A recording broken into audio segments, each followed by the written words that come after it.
नमस्कार दोस्तों, स्वागत है आप सबका यूपीपीएससी वाला पर। उत्तर प्रदेश लोक सेवा आयोग की प्रारंभ की परीक्षा 27 अक्टूबर 2024 को प्रस्तावित थी और हम सब लोग, आप भी और हम भी तैयारी कर रहे थे उस 27 अक्टूबर 2024 के लिए। लेकिन तभी एक न्यूज आती है और वो ये कि अब जो प्रारंभ की परीक्षा है वो 2 दिनों में आयोजित की जाएगी, यानी कि 26 और 27 2 दिन में यह परीक्षा जो है उसको पूरा कराया जाएगा। खबर थोड़ी सी अजीब भी थी और इतिहास में ऐसा अभी तक हुआ भी नहीं है कि कोई भी प्रारंभ की परीक्षा, स्पेशली राज्य लोक सेवा आयोग की, वो 2 दिन में आयोजित की जाए। और इसी बात को लेकर बहुत सारे अभ्यर्थी परेशान हो गए और वो अपनी डिमांड जो है, उनकी मांग जो थी वो यही है कि इस परीक्षा को एक ही दिन में किया जाए। अब देखते हैं कि क्या इसमें नई खबर आई है और ये जो परीक्षा है ये 2 दिन में अगर आयोजित होती है तो इस बात को लेकर क्या परेशानी हो जानी चाहिए, लेकिन नहीं, कुछ ऐसे अभ्यर्थी हैं जिनको इस बात से परेशानी है। वो क्या प्रॉब्लम है, तो चलिए मेरे साथ में डिस्कस करते हैं। आप लोग यहां पर देख पा रहे होंगे, जब हम लोग चर्चा करते हैं तो हमारे सामने ये न्यूज है, ठीक है। 2 दिन परीक्षा हुई तो परिणाम को प्रभावित करेगा मानकीकरण। यह मानकीकरण, जिसको हम सामान्य भाषा में नॉर्मलाइजेशन कहते हैं, यह नॉर्मलाइजेशन आपने पहली बार नहीं सुना होगा। अगर आप वनडे एग्जाम्स को भी देखते हैं तो जो रेलवे के एग्जाम होते हैं या जो एसएससी के एग्जाम होते हैं या रिसेंटली अभी जो नीट का एग्जाम हुआ था, उसमें भी बहुत सारी चर्चा जो थी वो इस नॉर्मलाइजेशन को लेकर की गई थी। और कहीं ना कहीं ये नॉर्मलाइजेशन जो है वो लोगों की समझ से परे होता है, यानी कि इसको हमेशा संदेह की नजरों से देखा जाता है।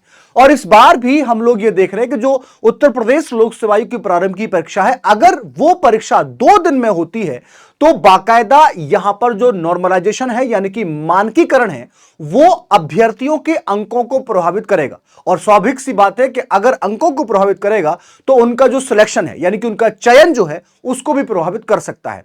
हालांकि कुछ अभ्यर्थी इस बात को लेकर प्रशासन के पास अपनी डिमांड को लेकर गए और उन्होंने इस परीक्षा को एक ही दिन में कराने के लिए यहां पर मांग की है। हालांकि प्रशासन का या सरकार का कहना यह है, आयोग का कहना यहां पर यह है कि अभ्यर्थी ज्यादा होने के कारण और इतने परीक्षा केंद्रों की उपलब्धता ना होने के कारण हम इस परीक्षा को 2 दिन में आयोजित कराएंगे। जबकि अभ्यर्थियों का यह कहना है कि इससे पहले भी जो भर्तियां हुई है, इससे पहले भी जो परीक्षा हुई है, उनमें भी 6 लाख से ज्यादा अभ्यर्थी थी। तो जब उन परीक्षाओं को आयोजित किया जा सकता है तो फिर इस परीक्षा को आयोजित क्यों नहीं किया जा सकता। चलिए थोड़ा सा इसमें जानकारी हम प्राप्त करते हैं कि क्या यहां पर अभ्यर्थियों का कहना है। अभ्यर्थी ने उठाया सवाल, जब शासन ने दी है छूट तो एक दिन में क्यों नहीं हो पा रही पीसीएस की परीक्षा। कुछ पॉइंट्स यहां पर मैं आपके साथ में डिस्कस करना चाहता हूं। प्रयागराज की यह खबर है, अमर उजाला ने इसको यहां पर प्रकाशित किया है। पीसीएस 2024 की प्रारंभ की परीक्षा 27 अक्टूबर 2024 को प्रस्तावित है। उत्तर प्रदेश लोक सेवा आयोग पर्याप्त संख्या में केंद्रों की व्यवस्था ना हो पाने के कारण इस परीक्षा को 2 दिन के लिए, यानी कि 26 और 27 अक्टूबर को कराने की तैयारी में है। अभ्यर्थी इसका विरोध कर रहे हैं और उनका कहना है कि 2 दिन परीक्षा कराने पर मानकीकरण, यानी कि नॉर्मलाइजेशन जो है वो परीक्षा परिणाम को प्रभावित करेगा। और स्वाभाविक सी बात है कि अगर परीक्षा परिणाम जो है, यानी कि अंकों को प्रभावित करेगा, तो उससे रिजल्ट जो है, यानी कि चयन जो है, उस पर भी प्रभाव इसका पड़ने को हमको देखने को मिल सकता है। इस मसले पर अभ्यर्थियों ने सोमवार को जिला प्रशासन के माध्यम से सीएम को ज्ञापन प्रेषित किया है। साथ ही आयोग में भी ज्ञापन देकर अपनी समस्या बताई। अभ्यर्थी सवाल उठा रहे हैं कि जब शासन की ओर से जारी की गई भर्ती परीक्षाओं से संबंधित नई गाइडलाइन में पीसीएस प्रारंभ की परीक्षा एक ही दिन में कराने के लिए यूपीपीएससी को विशेष छूट दी गई है, आखिर आयोग पूर्व की भांति एक ही दिन में प्रारंभ की परीक्षा क्यों नहीं करा पा रहा है? क्या रीजन है इसका? यह सबसे इंपॉर्टेंट बात है।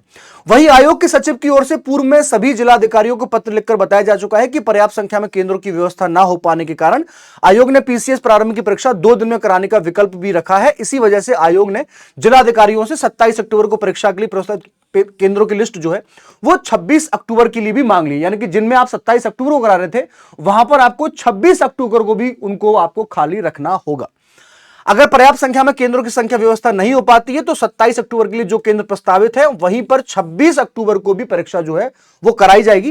दरअसल परीक्षा केंद्र निर्धारण के नियम सख्त किए जाने और निजी शिक्षण संस्थानों को परीक्षा केंद्र बनाए जाने पर रोक लगा दी जाने से परीक्षा के लिए केंद्र निर्धारण की बड़ी समस्या बन गई है। इसी वजह से भर्ती संस्थाओं के लिए दूसरी चुनौतियां भी बढ़ गई हैं, पेपर आउट होना या बाकी सारी जो धांधलियां होती हैं, क्योंकि इस बार आप देख रहे हैं कि उत्तर प्रदेश सरकार जो है वो पेपर आउट को लेकर बहुत ज्यादा सजग है, ठीक है। तो एक बहुत बड़ा मामला यहां पर बन सकता है। वहीं अभ्यर्थियों का कहना है कि 2 दिन परीक्षा कराने पर एक समान मूल्यांकन नहीं हो सकेगा। ठीक है, पीसीएस 2024 के विज्ञापन में मानकीकरण का कोई प्रावधान नहीं किया गया। मानकीकरण की समस्या से पूर्व में भी विभिन्न परीक्षाओं में बाधा उत्पन्न की है। यह उत्तर प्रदेश लोकसेवा आयोग समेत अन्य आयोग बोर्ड में विधिक विवाद का विषय बना रहा है। अभ्यर्थियों का कहना है कि 2022 में 6 लाख से ज्यादा अभ्यर्थी थे, प्रारंभ की परीक्षा एक ही दिन में करा ली गई थी। इस बार 5,76,000 शामिल हो रहे हैं, तो अब क्यों नहीं हो पा रहा है? अभ्यर्थी चाहते हैं कि पूर्व की भांति इस बार भी पीसीएस प्रारंभ की परीक्षा एक ही दिन में कराई जाए। मामला थोड़ा सा चिंताजनक है। ऑब्वियसली अगर आप कैंडिडेट हैं तो इस दर्द को जानते होंगे, या आपने अगर इससे पहले अगर कोई एग्जाम दिया है तो आप इस बात को अच्छे तरीके से समझते होंगे कि नॉर्मलाइजेशन एक बहुत बड़ी समस्या बन सकता है। बहरहाल इसमें देखना यह है कि आयोग अब क्या कदम उठाता है। आपका क्या मानना है कि यह परीक्षा जो है वो एक ही दिन में आयोजित की जानी चाहिए या फिर 2 दिनों में इसका आयोजन किया जाना चाहिए? ऐसी जानकारी के लिए आप लोग जुड़े रहिए यूपीपीएससी वाला पर। मैं नित नई आपके सामने यहां पर जानकारियां जो है वो लाता रहूंगा। Thank you so much for watching UPPSC वाला। पढ़ते रहिए, बढ़ते रहिए और अपने सपनों को पूरा करने के लिए लड़ते रहिए। Thank you so much. Bharat माता की